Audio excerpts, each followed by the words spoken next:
G'day, legends, and welcome to the Pot Noodle by Celtic Down Under. I'm your host, Jared, and joining me tonight, back from a couple of weeks off, are Shane and Johnny. How are you, Shane? Yeah, good. It's good to be back after a little bit of a hiatus, which was a combination of pre-booked basketball events and then a week of working late. But yeah, glad to be on, and was hoping I'd be able to avoid all of the drama from last week and come back with and talk about a performance that got our season back on track. But oh well, you can't win them all, I guess. Yeah, you doing, Johnny? I wish I had something more exciting to say of why I was away, but it was just life. I was just busy with getting on with stuff and work commitments and doing stuff with a girlfriend and stuff. But yeah, no, it's good to be back. I'm like Shane. I wish we could have a positive conversation, but it seems to be a bit tantrumy this week. I think that from all perspectives, players and fans and everyone, but we've got to keep talking about it. We've got to keep analysing Celtic and see how we feel, see if we can get better. Yeah, I have to agree with you, boys. I honestly reckon this pod could get a little bit feral in the comments section. So let us know your opinions, your thoughts, any questions you've got on what's going on in the comments, and we'll do our best to get to them. But we'll start off with the game on the weekend, the board draw against St Johnstone. So we'll go through the starting lineup.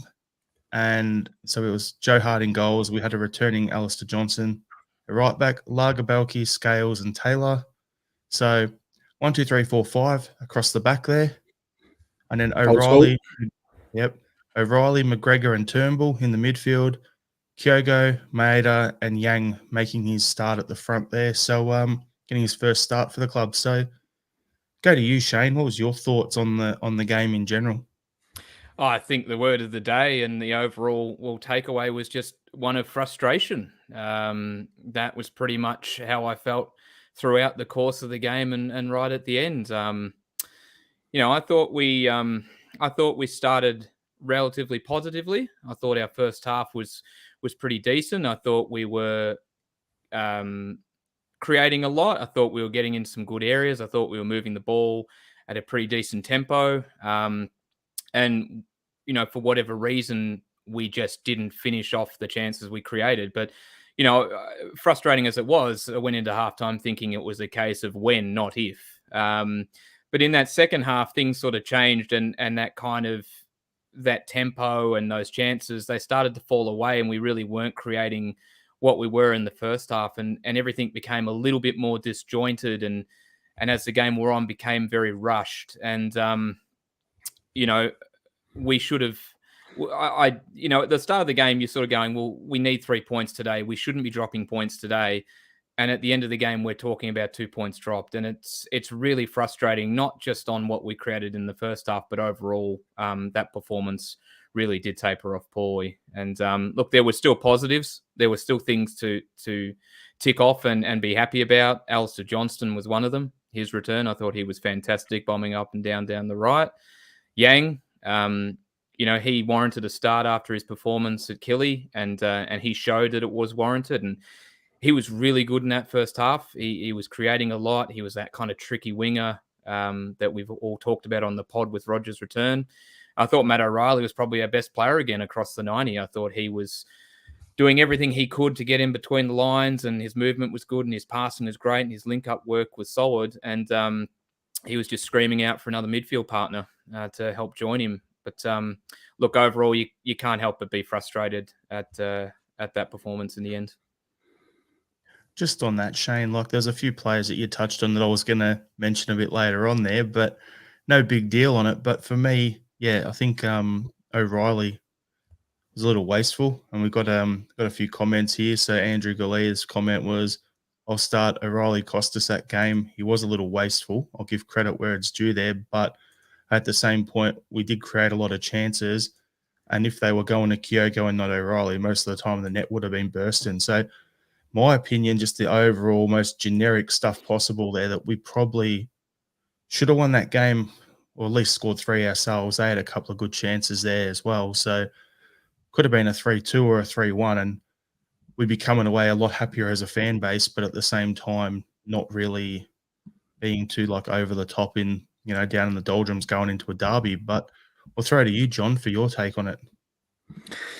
Yeah, look, well, I think we all feel the same, right? It was another one of those games that I seem to remember a lot of Brendan Rodgers games being, which was, I mean, to be fair, a lot of those did end in maybe like 75, 80-minute goals that then got us 3 points, and that didn't really happen, unfortunately. But it was frustrating. It was frustrating, and I tell you what, I watched the game again at work because I was doing very sort of busybody sort of stuff today. I wasn't really paying attention, so I had the game on in the background.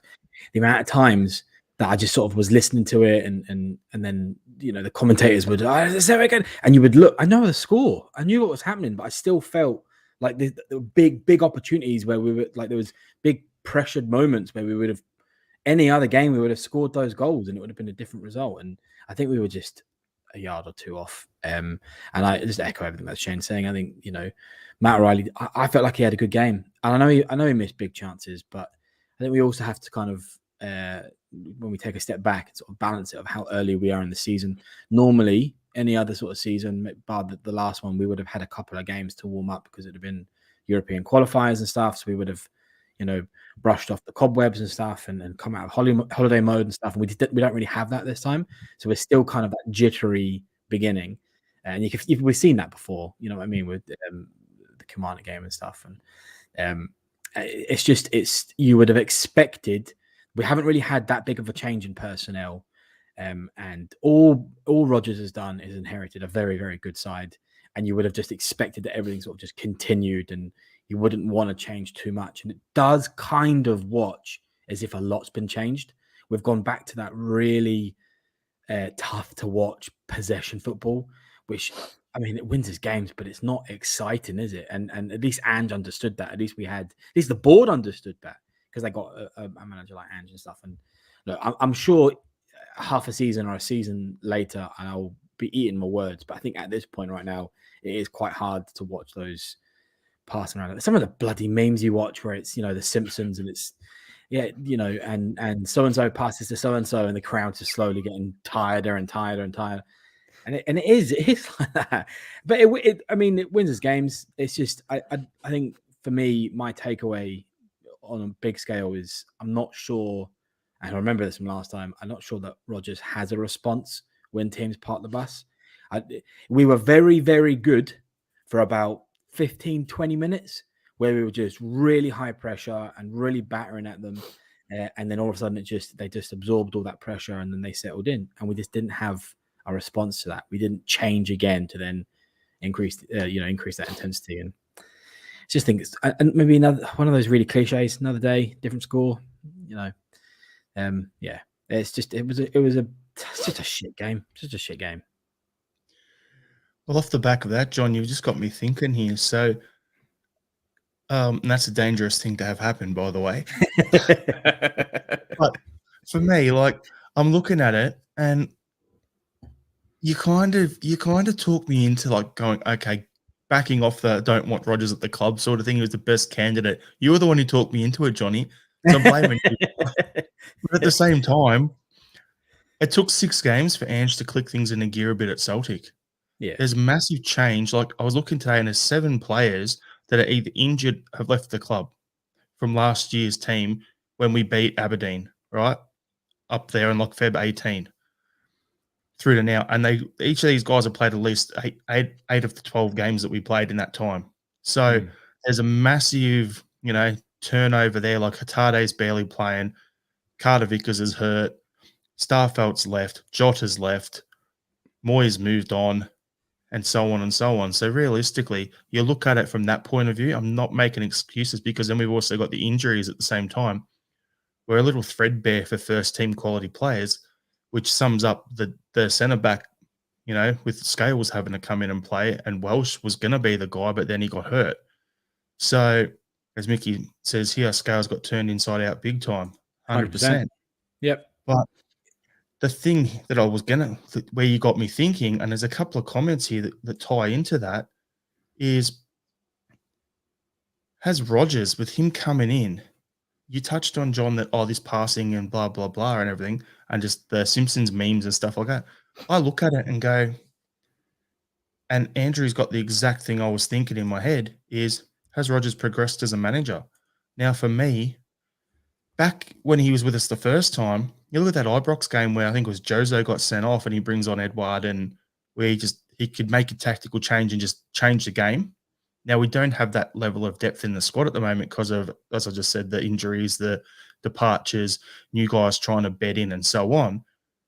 But did his stint at Leicester coach the risk out of him, if that makes sense? Because Leicester are trying to not get relegated most years.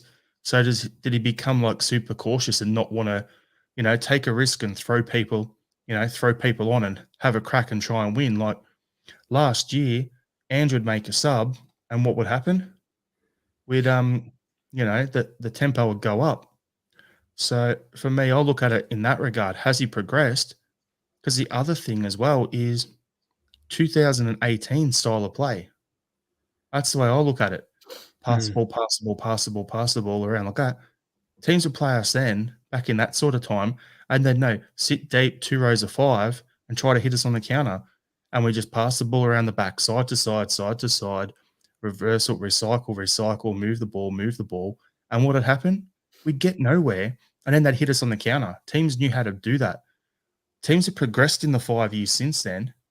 Celtic progressed for the last 2 under Ange to be able to counter and be aggressive. And then what happens? Now we're going back playing that with more modern teams that know how to handle that in their sleep. To me, I'm looking at it, I'm not pointing the finger at Rodgers, but at the same time, he is the manager. Has he progressed enough to take us forward? I don't think we've had enough games to be able to tell.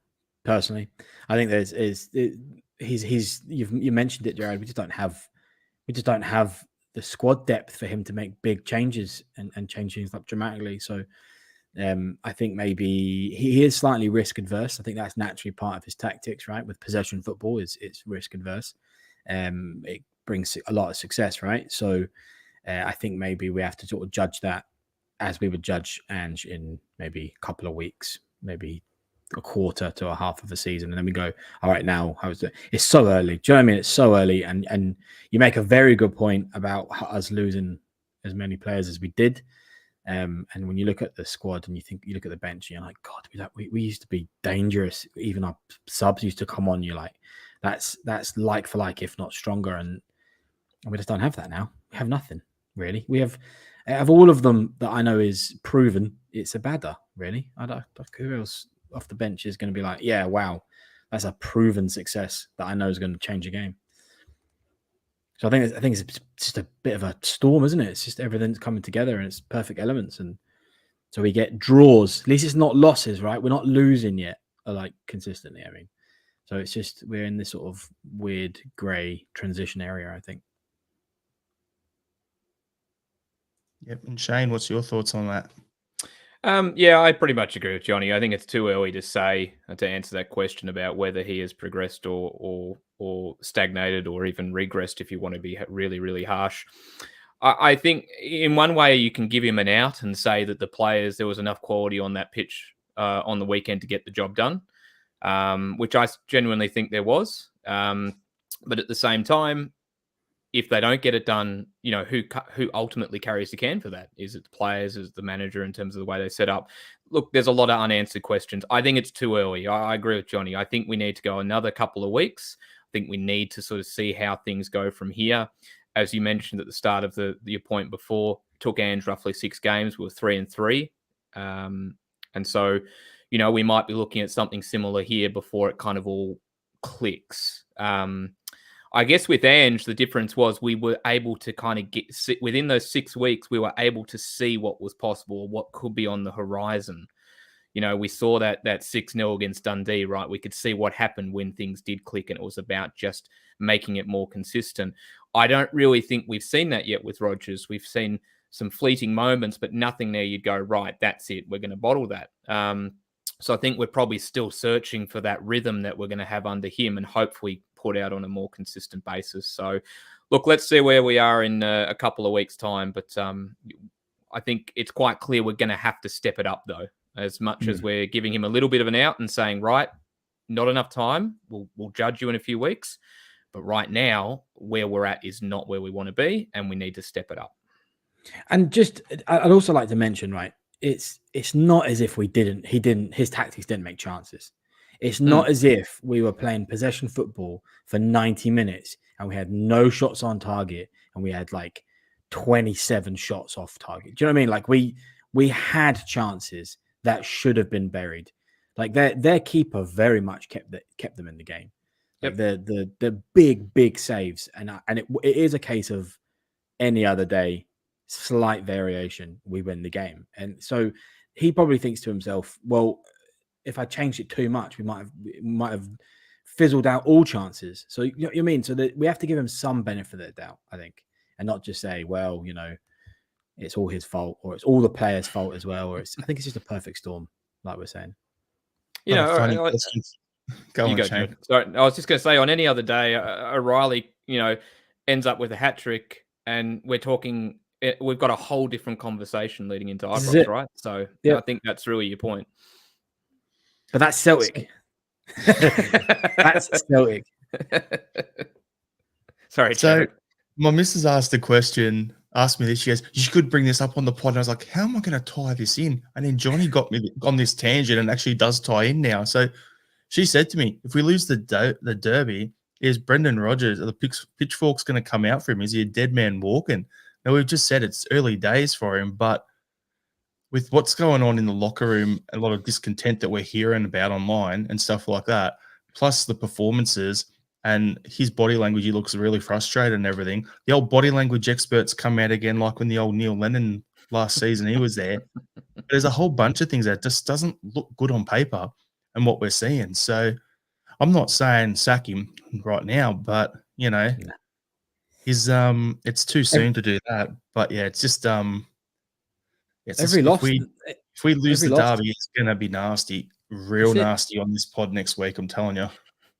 Draws and losses, they're all the same. So that's the nature of Celtic, right? Is only a win is acceptable, but not just even a win. It's the way we win as well. So it's always I really don't know of another team or another league where it's that high pressured. I really don't. I don't think there is an equivalent. So I'm sure he knows. Yeah, off the back of that, John, though, what's happening and what's making sense as well is it's the same pressure for us where you say draws aren't enough at Celtic. Any other club, if you draw your away games and win your home games, you're a chance. You're good. Yep. At Celtic, it's those draws that we can't have on away games that cause an issue because we've got to win the league. So if you get that situation, that pressure, that's what's a factor here. But then it's the same pressure on why we constantly use and lose our youth players and don't blood them and give them games at 16, 17 years old. When Tierney broke through, the only reason he did was because we had no one else at left back. So he got to run the games and look what happened. So it's the same pressure there.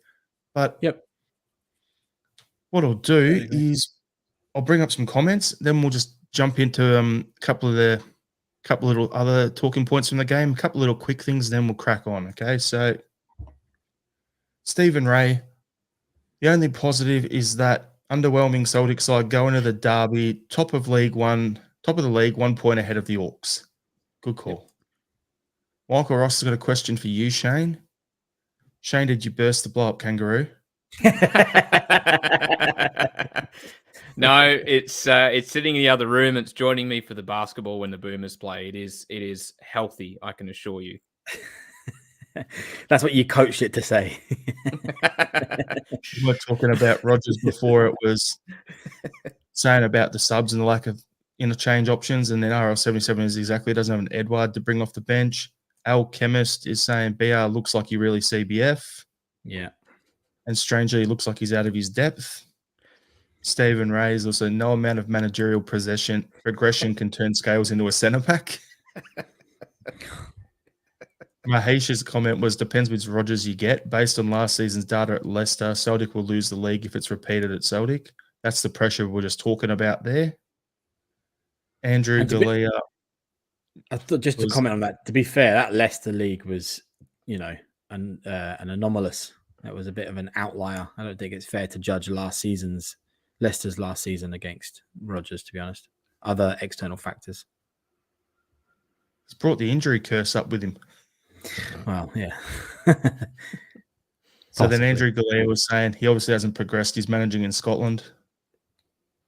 That's harsh. Disagree. Yeah, massively disagree. Top 10 league in the world. Come on, Europe. One of the biggest clubs in the world, Champions League football. No. Yep. It's just like the sample size isn't large enough, but the trend line isn't good based on the data. We all know Mahesh loves his data, so got to bring it up. But Johnny is right. There you go, mate. Yeah. So obviously nobody can take Mahesh's word seriously because it started with Johnny is right, and that just doesn't seem like his sound mind. Al said, logically with BR, it's early days, but with Ange, we could see things were moving almost immediately. How can you regress with the gift Ange left? And then he goes, it does my head in quietly. And then a couple from Andrew Galea, we're in a shit fight this season, and is Roger's heart really in it? That's a bit of a harsh one there. Just a bit of perspective. One of my colleagues is a Rangers fan. I know, I can smell him. And then when I walked in this morning, the first thing he said was, "Yous are still a point ahead." So he was still gutted that we were a point ahead. So if we think it's all doom and gloom here, they're still absolutely frothing out of anger, not out of the fact that they're second. So perspective. We're still top. Can his ego take being compared to Ange? Probably not. And then we've got JJ's. We've had an unusually high level of disruption this season with the crowded treatment room, a new system. Just glad it's at the start of the season when we have time. Spot on there. And then John is saying the way he's using Kyogo means you're looking for midfielders getting in the box and scoring. They'll work to a point as O'Reilly had several chances. Leave Kyogo up front on the end of crosses. I think pretty much every Celtic fan is saying that. That's a really good point, and it became really apparent on the weekend. There were times where I was just like, I wanted him playing off the shoulder. I didn't want him dropping deep. He needed to be, heading towards goal, literally to get and it was just really, really noticeable against St Johnstone. And then Michael with the comment here, if we lose the derby, I could see Shane rip the head off the inflatable kangaroo with his bare teeth. I'm not making any promises. And if he wins, will he be ripping off a different head? Is that what we're saying? Hey, as long as he's got a pot noodle in the other hand, he's good. Oh, Jesus. All right. Thanks, Liam. I've been away for too long. I need to get the jokes out. Individual players. Shane, you touched on a couple that were played well on the weekend and stuff like that. So we're going to swing it the other way. Who's out of form and needs a rest? Like for me, there's probably 3 or 4 that jump off the page straight away. So go to you, Shane. Who do you reckon? Well, look, before I get into who, I just want to make a general comment before I get into who's out of form. And that was, we've got some players playing really well. But what's noticeable is the difference between our players who have played well and even on the weekend played well compared to those who weren't is really, the gap is quite sizable. So you had your likes of Yang, O'Reilly and Johnston. But conversely, Turnbull looked completely anonymous. And, we were crying out for somebody else in midfield to step up and be involved and help Matt and be a bit more industrious. And we didn't get that from Turnbull. Calmac, again, he's, again, very similar. He just is on the periphery. He's gone from being that fulcrum of getting the ball played out to him and kind of getting on the ball and sort of starting our forays forward into kind of just being on the outside a little bit, trying to involve himself. And he's getting frustrated. There was one point in the second half where he sort of made a run to the box. I'm pretty sure it was Bernabé. He was expecting Bernabé to pass it back to him, crossed it over everyone's head. And Calmac was visibly upset with him and basically really gesticulated with him. So again, Calmac looks out of form.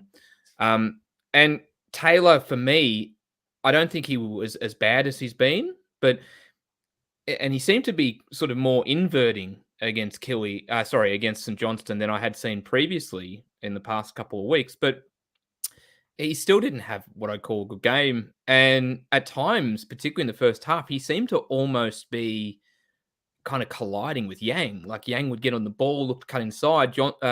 Taylor was trying to make that run to take the St Johnstone defender away, but he almost gets in his way. Is what he's trying to do. And I just think his timing's a little bit off at the moment. So On they're that, probably Shane, the three I'd just pick on. Can I just quickly jump in there on the Yeah, Taylor? no, I'd finished, mate. That's all good. I think Taylor loves to invert. So when he's inverting, if he's going to run forward, he wants to run into the top of the box. But Yang's trying to cut back inside because Brendan likes his wingers to invert and come back in, which means Taylor should be going outside of him on the overlap. That's not a strength in his game. So that's probably where they're getting in the way of each other. But then at the same time, when he was inverting and then a ball went over the top the other way, he was too slow to turn around and get back to his position. I thought he was getting caught flat-footed. So I think the biggest issue with Taylor in general isn't a player. We know his limitations. The biggest issue is he's got no one nipping at his heels, pushing him on to keep him up at a level. I think that's his biggest issue, where on the other side, you've got Johnson there, but you've got Ralston behind him. Even though Ralston had a bit of a shocker when he's played recently, the thing is, at least he's got Ralston, who is a capable player behind him. So, yeah, it's a bit of a doozy like that. You make a really good point about that because Bernabei got his chance. So Taylor came off, Bernabei came on, and honestly, he didn't do anything to stake a claim. I know yourself and a few others have been keen to have him start, but based off of that performance as a sub, like I'd still be picking Taylor going to Ibrox. I don't think Bernabei is a left back. As I've said, I think he's a left winger, especially in this system with Brendan. I think he's a left winger in this system. I don't think he's a left back. No, Johnny, anything to add? Well, I mean, look, the only thing on Barnaby is that he could play like a substitute left winger anyway in a Rodgers system. I mean, that's who he wants to get the width from, right? Is his fullback. So I still think Barnaby could play well in Rodgers' system. I can still see that, and I absolutely agree with what you're saying with Taylor. And I agree he's underperforming. And I think it's exactly what we're saying. I think it's because the system's changed and it doesn't suit him. But unfortunately, when you're a professional like that, you have to be able to adapt to the regime change. It'd be the same in any other business. If the director comes in and changes stuff, you have to adapt to the new leadership, and he's not doing it in the way that others do. Totally agree with Cal Mack. I would say that he's quieter, partly because he's probably buggered, but also probably because he's making up for a lot of Turnbull's lack of movement and mistakes. But Turnbull really does not move about like that, the sort of side to side and collect the ball and recycle it and rotate and all that. He's not that type of player. He's like Rodgick, but a bit worse, if you know what I mean. Like he tries to emulate that style of dominating. Really, really little movement, dominates an area of the pitch. And that's his area, and that's where he creates chances and scores goals. And actually, that's just not working for Rodgers' system. Or I can totally understand if we just speculate heavily here, and Hatate's not really injured, and he's not that injured, and he's trying to push a move and all that stuff. I can get that, because if you're putting Turnbull in front of you, and you're like, well, I play better than that. And why is that getting chosen over me? It's like, it just seems really bizarre that Turnbull's getting an opportunity when, since he's been really underperforming, in my opinion. Look, and I mean, Ralston wasn't great when he came on, but who else have we got at the moment? Because AJ's literally just coming back from surgery. So great to see him back and a bit of energy. But there's just too many at the moment that are underperforming, to be honest. Can I jump in on the Turnbull O'Reilly thing for just a sec? The one thing that's become apparent is you can't play both of them together in a midfield three. It's totally simply agree. We are 2-1 paced. And it was, if you think back to when we first signed O'Reilly in Andrew's first season, you didn't really see O'Reilly and Rogic together. And it was because of that reason. They were far too one paced. If you're going to have that more creative midfielder, the one that's sort of looking to link up those reverse passes, you're going to need someone else who's more industrious, who's going to work hard, who's going to try and win the ball back. And that's where Hatate fits that so well. So you have, what we previously have is O'Reilly, Hatate, McGregor. And Hatate is the one buzzing about. He's the one going side to side. He's working his socks off. O'Reilly's kind of the one that's kind of being the creative outlet. And we're really missing that. We looked way too one-paced with Turnbull and O'Reilly together, and we really missed Hatate. I dare say we're talking about an entirely different result if we had Hatate in at the weekend. And so that's something that's become clearly apparent. And so I can't see us going to Ibrox with both O'Reilly and Turnbull together. That has to change. If we go there, it's not going to work. I'll go back even further than that, Shane. You're saying about O'Reilly with Rogic. Go back to when Ange first come in. Did you have Turnbull as the first midfielder picked, and Ange wasn't playing him and Rogic together? So it goes back even before O'Reilly. Those two couldn't play together because they're too one-paced. O'Reilly and Rogic couldn't play together. Turnbull was injured that second half of the year, so it wasn't a factor. But it's the same setup. It's just too slow. Slow. That gives me the fear, particularly for this weekend. But we'll talk about that a bit later. But I just was going to say one other player I wanted to touch on was I thought Lagerbielke looked decent on the weekend. Second game at the club, being the dominant centre half. I think we picked up another good one there. So I'm happy with that signing from what I've seen so far. Happy with that. I just wanted to give him a shout out there. Scales can get as far to Fook as you know, because he's not left back isn't he's probably his best position, but he's not going to play at left back for us. Centre back doesn't work. He's only getting the game because we're desperate with injuries. So when you mentioned before about Taylor and sort of getting caught out of position, and we know Bernabei, defensively his positioning is still questionable, and this really worries me because if you look at the weekend, the two key chances that St Johnstone really had came down our left, right?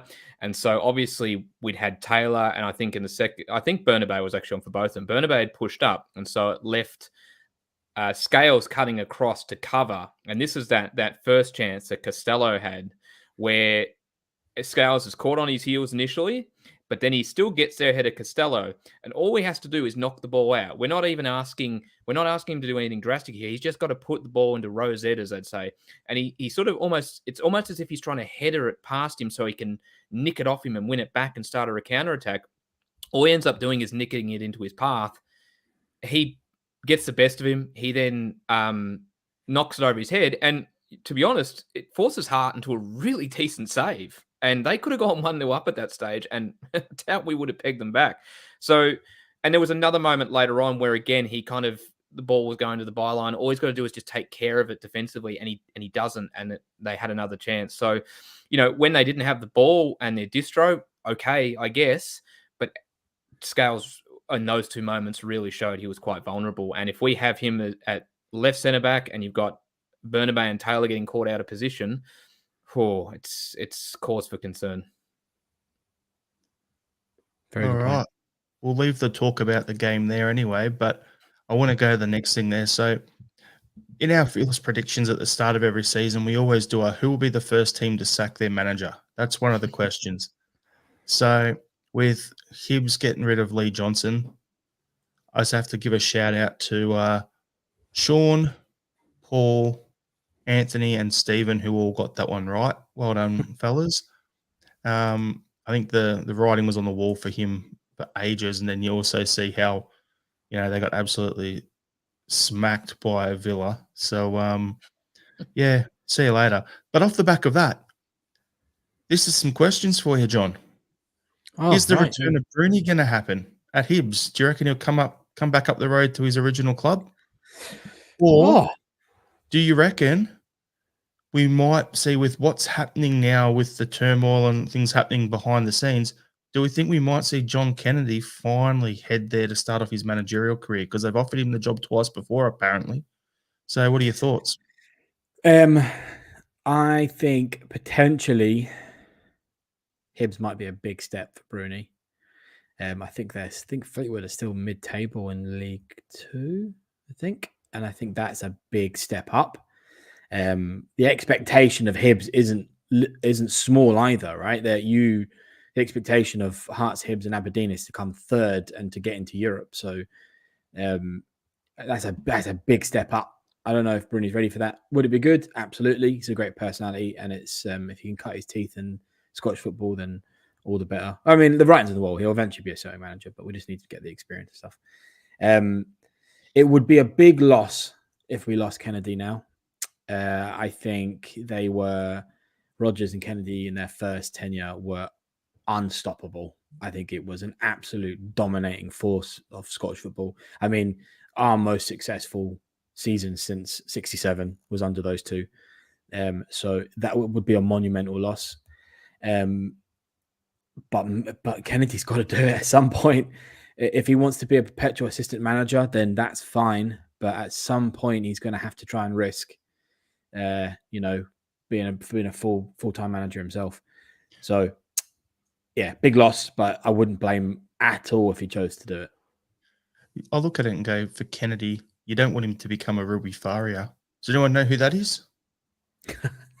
Nope. Jose Mourinho's long-term assistant manager who stayed with him for years and then finally went on his own and got sacked after about 2 months and then was back with Mourinho like a couple of weeks later after that.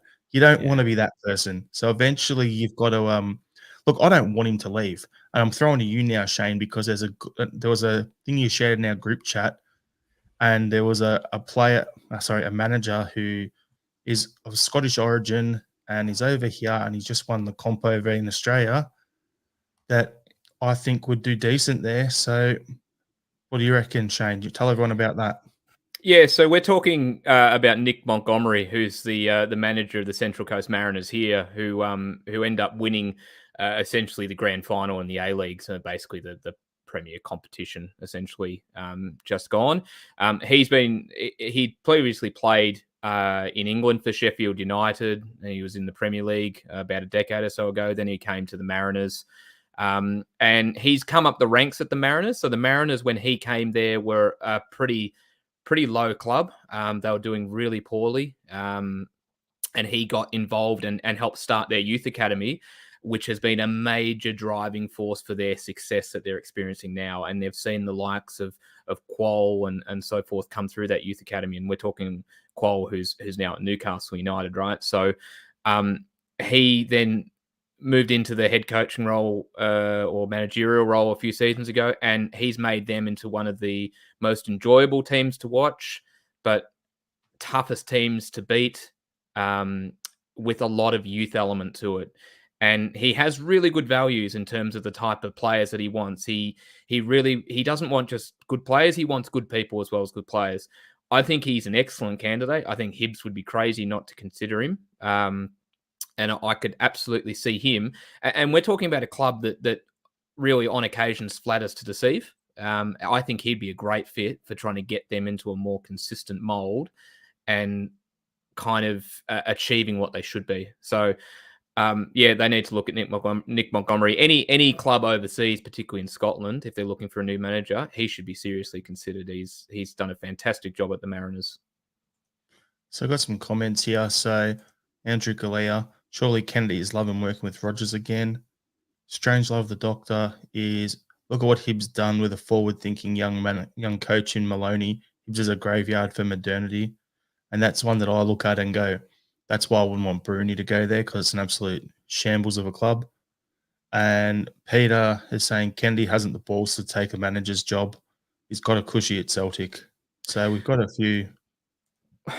Well, I might throw a question back to you, Jared and Johnny. Like, if Kennedy was to leave now, do you think, considering the fact that he didn't go in the off-season with Ange to Spurs and he did stay around with Brendan, if he was to go now, do you think that would add fuel to the fire of any kind of discontent rumors at the club? 100%. Johnny, you're on mute, mate. That was a silly rookie schoolboy error.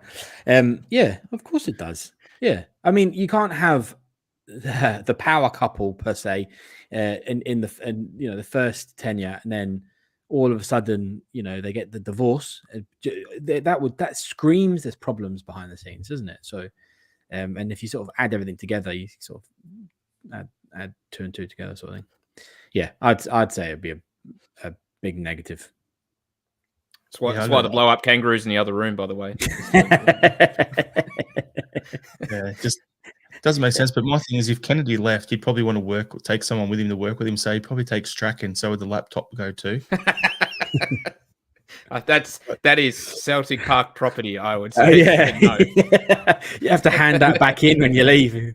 He's gonna. If you see Gavin with a whole bunch of USBs and maybe a portable drive, I'd be a little bit concerned. But And stealing the scouting roster and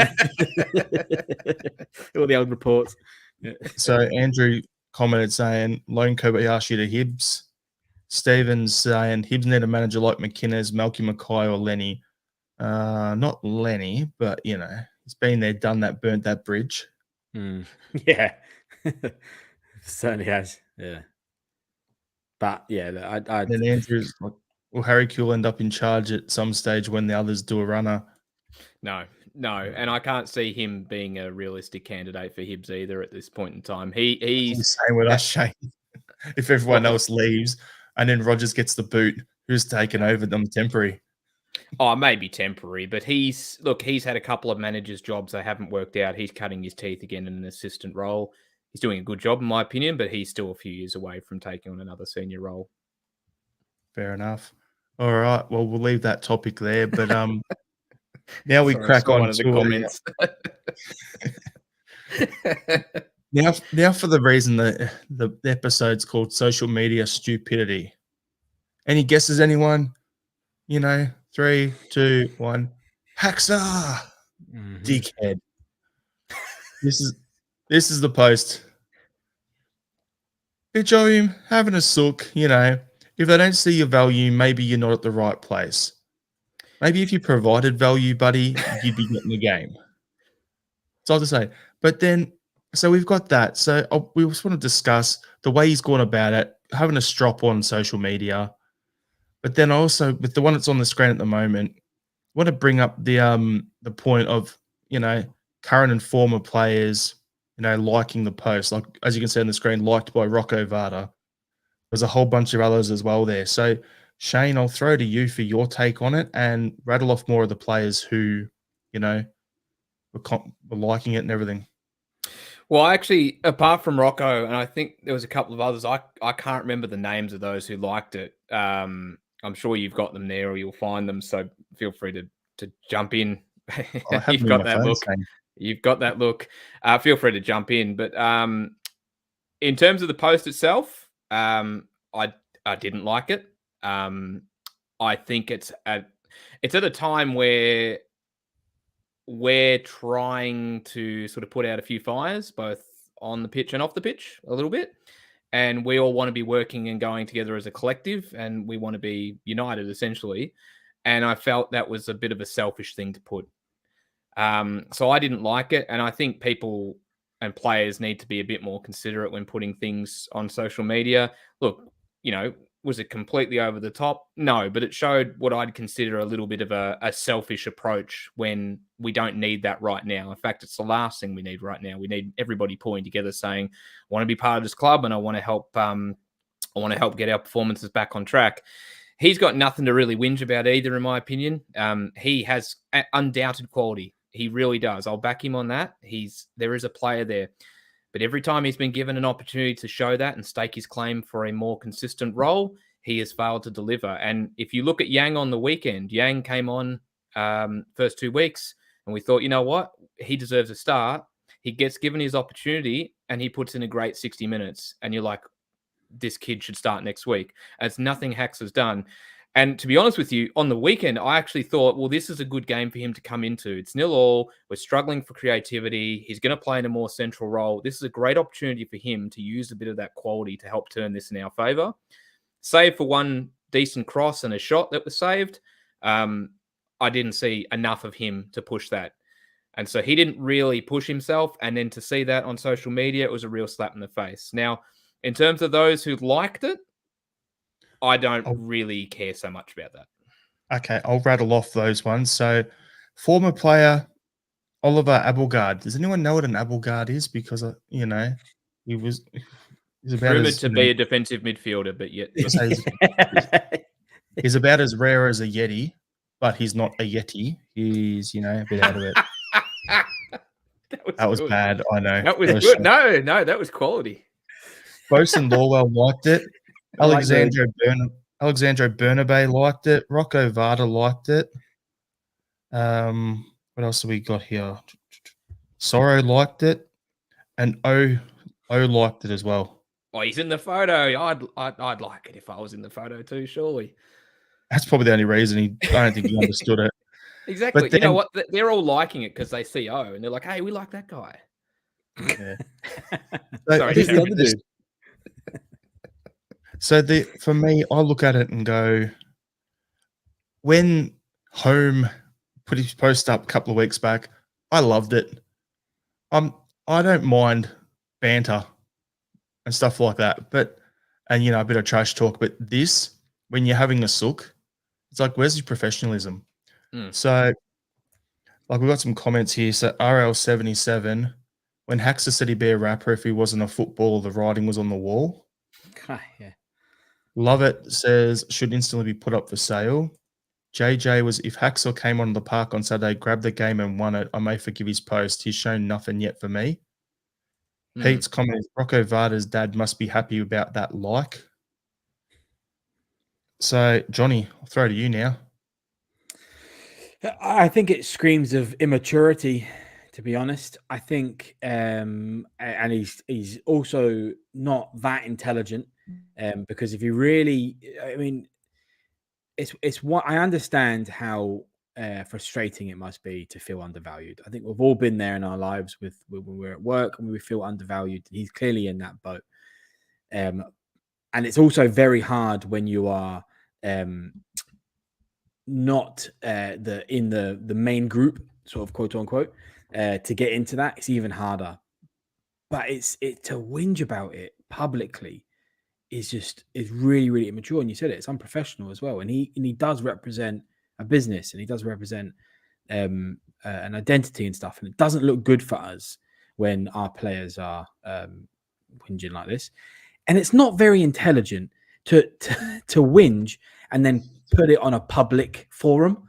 Like, it's different if he was whinging anonymously, and it's like, so-called Celtic players very unhappy with his lack of game time. But he's advertising that we've had it in the comments. He's just put a target on his back. He's now just told the management staff, I want out. Get me out. I don't care how much it's going to cost. Take anything. I don't want to be here. And that's what potential buyer is going to be like, yeah, that's who we want to buy. A guy that's really unproven at Celtic, and we're going to go. He's a whinger as well, so we're going to on social media. So we're going to spend lots of money and bringing him in, where he can bring all that energy over to our. It's just stupid. It's really stupid. It's funnier, John. Guess why? This is why I was cracking up laughing. He didn't just put it on a public platform. He put it on a public platform, knowing that it was going to kick off. So he's turned off any comments on the post as soon as he posted it. So no one can come back and snap back at him. So for me, I look at it and go, if you're going to be like that and you're going to carry on, be willing to cop the backlash from the people who are paying your wages. But at the same time, what he didn't realize is how dumb this guy is. Because I'm just going to say it, he's absolutely stupid doing this. He forgot to turn off the comments on his previous 3 or 4 posts before it. So people couldn't comment on that post. So the post he did like 2 days earlier, the comment section on that lit up with like 1,000 comments or something like that. And it was just people bagging him out saying, you're shite, what's with the sooking, and having a crack at him for that post and telling him that he was absolute rubbish. So he didn't even think that through either. It's a deep level of immaturity. If I'm really on the fence about all the likes, and I'm on the fence very much because I think, like every big business, there's a social media policy, and I think certain policies will say that this type of thing is inappropriate or not wanted. But I also think because it's a team, they support each other. I think these are a group of lads that spend 90% of their time in each other's company. So when one isn't feeling particularly happy in his job, they probably feel like they have to come around him and sort of give him support, and it could very much easily be interpreted like that. I don't necessarily think we go down the list and we say, well, this person therefore wants out and this person therefore wants out. It is interesting that it's all the players that haven't been in the first team. They're in and around the edges. That's a bit interesting, and that's kind of why I'm on the fence, because it could also be interpreted these are all the players that also feel undervalued, and they're also a little like a so-called mutiny. And as we've discussed before, we are very bloated as a squad. We very much need to get rid of a lot of players off the wage bill. And these lads, if we're going to interpret it this way, have all just indicated that they are happy to leave. They're happy to take a wage cut, go to a smaller team if they need to. So I'm on the fence with that part. You want us to have a bench at Ibrox, Johnny, or what? Well, I'm not being funny, but like if you go through, we did this. We went through Celtic's like first team. Did we not work out there was a whole other like 13 players that we needed to get rid of? Yeah, we worked it out. There was about, I think, if you were going to get a few of the youth guys, and we're talking about them out on loan, guys like Oluwayemi and that who went out officially on loan to our feeder team in Austria today, but including those guys and like Lawwell on loan and stuff like that, you're looking at about 15, 17 players. So it's crazy. It's mental. So, I don't think we'll be, I mean, look, I accept Barnaby, but, I don't think we'll be, well, Abelgard's not a Celtic player anyway, but But I think these guys there'll be internal conversations about social media policy. I guarantee it. Yeah. Well, the best summary of the whole thing was this tweet by Drake that was shared in the Axom chat when they were talking about it that I got yesterday as well, which sums it up perfect. Bench players talking like starters. I hate it. I really thought you meant the actual artist. Surely that's not the real Drake. This is a proper Drake tweet talking about NBA team. Because he's a massive... Jesus, I thought when did Drake become a Celtic fan? No. This is from like 2013, mate. There you go. But this is actually the perfect summary. He had me all turned around there. I was like, what the hell? Come on, Johnny. This is a Coolio situation all over again. And Snoop Dogg. Yeah. Snoop Dogg. Is Drake a Tim? Well, he's pretty much an everyone else. Yeah. So that tweet is not Celtic related. It's from 2013 about the Toronto Raptors in the NBA. But it makes sense for this situation. That's why I shared it. Okay. Yeah. It's not it saying sense, that Drake is a Tim. Well, he is now. That's just fact. Yep. He's now a Tim, even though he's a bit of a flog. But anyway, we'll get on with it. So transfer deadline coming up later in the week. So before we talk about anything here, I want to answer Alan's question. Guys, does your Tilio dude actually exist? I don't know. I don't think so. I don't know, to be honest with you. He's real. He's real. He's shorter than Shane. So he is. This is why he's and now saying that, now people think he's not real. So don't do that, Jared. No, he's genuinely real. I thought he was back in training, but I may have got that wrong. He's a couple of weeks away. Yeah, he's due back mid-September. So after the international break, I thought it was. Yeah, I'm sure he's doing light duties. No, he is 100% real. He's from our part of the world. Bloody good player.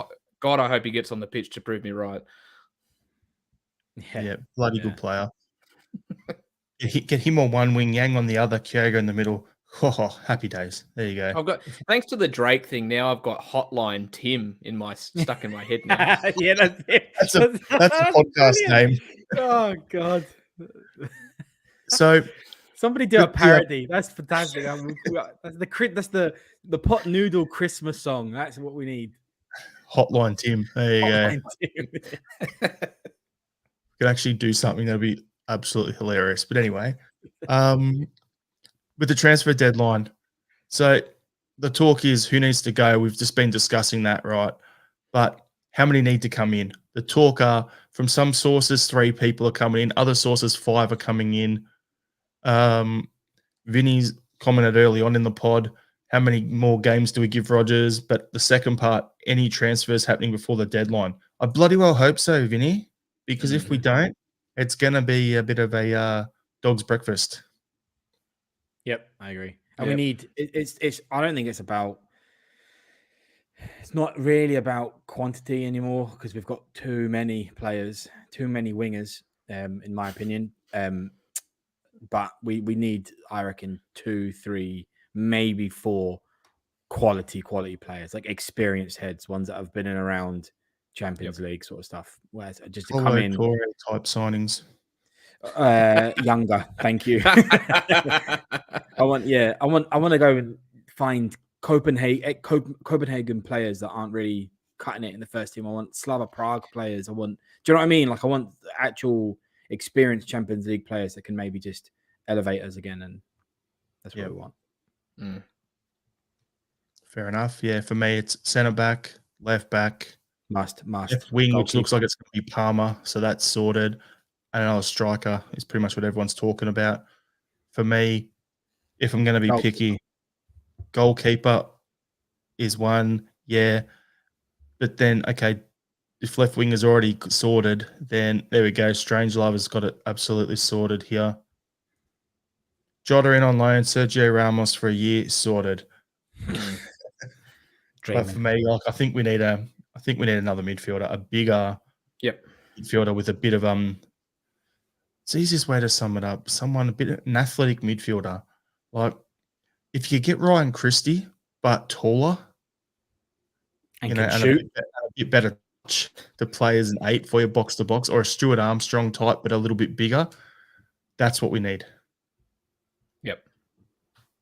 Yep. Yeah, definitely.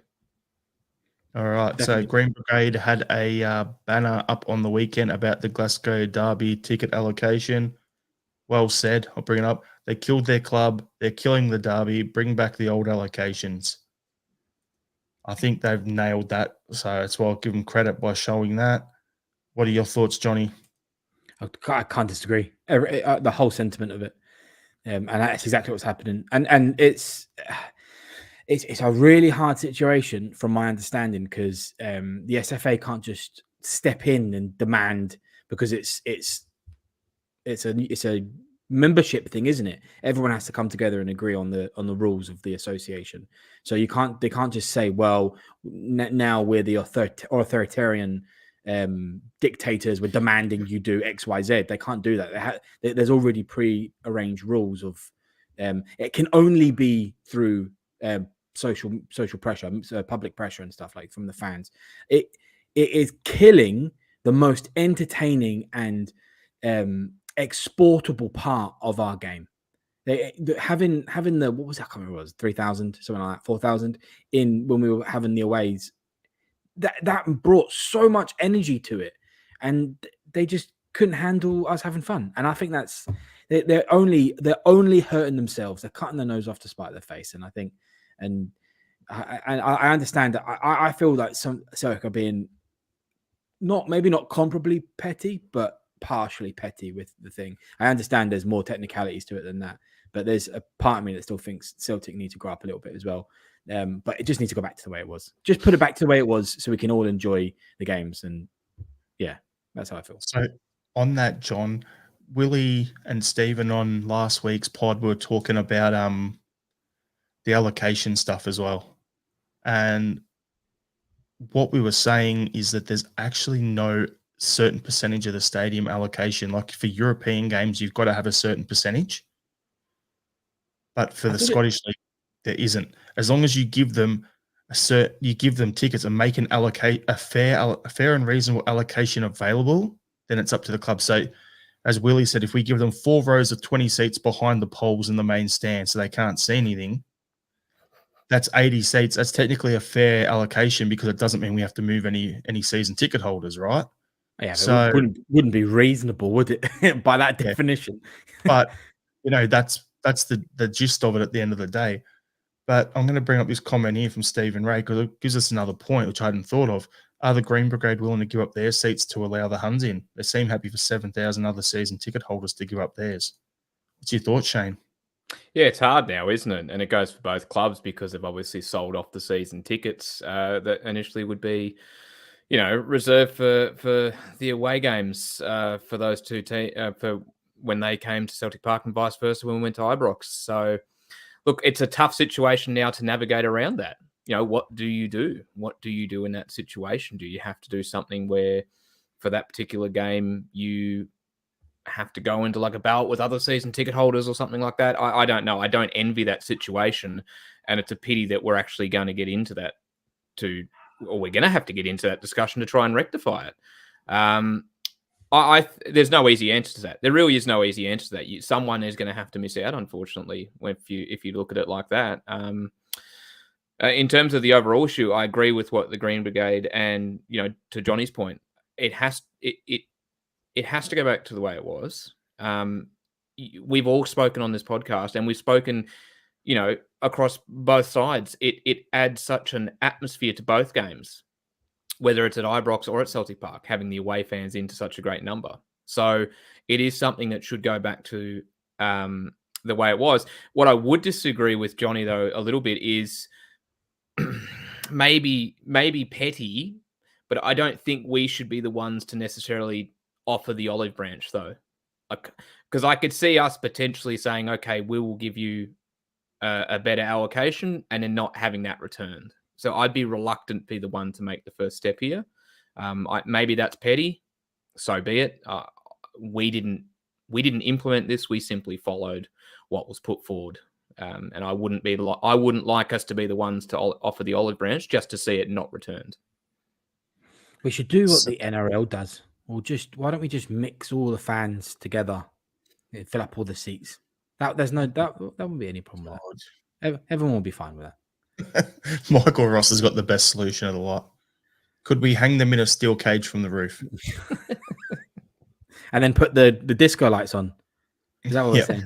Yeah. Have them like go-go girls, whatever it is. So, jeez. Yeah, so at the end of the day, like I was reading during the week an article, 442 magazine online, and the 50 greatest derbies in world football. And what it said, and that's what made me put this when I saw that banner and made me want to discuss it here.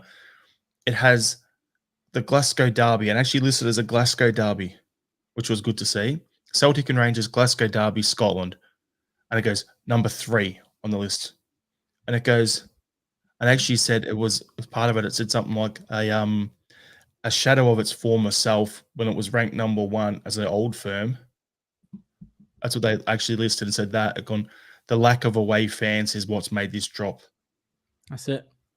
So it's being noticed outside of our supporter area, and magazines like that are picking it up. So yeah, anyway, it's not going to come back. It's too much ego involved. It's a dick swinging contest at the end of the day.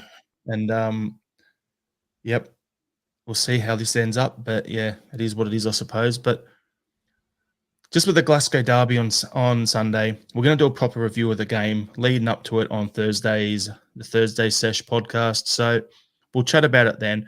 I just want to get the feel from you, Johnny, and you, Shane, on what's your feel going into the game based on the way we've been playing. And if you want to give a starting lineup and a score prediction pending any arrivals and whatever, feel free. But if you want to say it's early in the week to do that, then I'm not going to demand a score from you either or a starting lineup. So how are you feeling going into the game, Johnny? Not confident, but I do think these types of games tend to wake Celtic up a bit. I unfortunately have noticed in the past probably 10 years that these games are lost and won in the midfield. It tends to be a case of whoever's either tactically got the midfield right, or whichever midfield is playing better seems to be the team that sort of is victorious. And at the moment, our midfield are not doing that great. Well, 2/3 of it is playing a bit average at the moment. So I'm a bit like a butterfly in the stomach sort of thing. But I do expect some of our bigger players to sort of wake up in that sort of a game that they'll probably turn up for. Thankfully, I also think that they're not doing that great either. I think they're also kind of a bit cold at the moment. So it could be a bit of a slog of a game to watch, to be honest.